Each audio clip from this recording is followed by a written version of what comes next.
Hi po sa inyo, Sir Iner, and first of all po, gusto po kayong batiin ng happy birthday.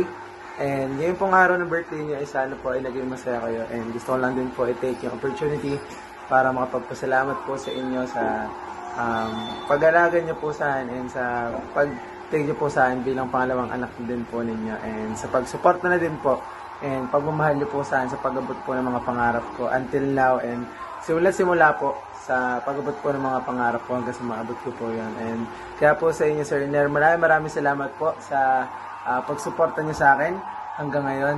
And sana po ngayong birthday niyo ay gawin niyo po lahat yung mga gusto niyo gawin with your family. And wish ko po ay sana po ay pagpalain pa po kayo ni Lord. And sana po makasama ko din po kayo sa pag-celebrate ng inyong special na date ng inyong birthday. So muli po sa inyo, Sir Iner, happy birthday po sa inyo. Ingat po kayo palagi and see you soon. Sana po ay makapag-banding na po ulit tayo. Happy birthday po!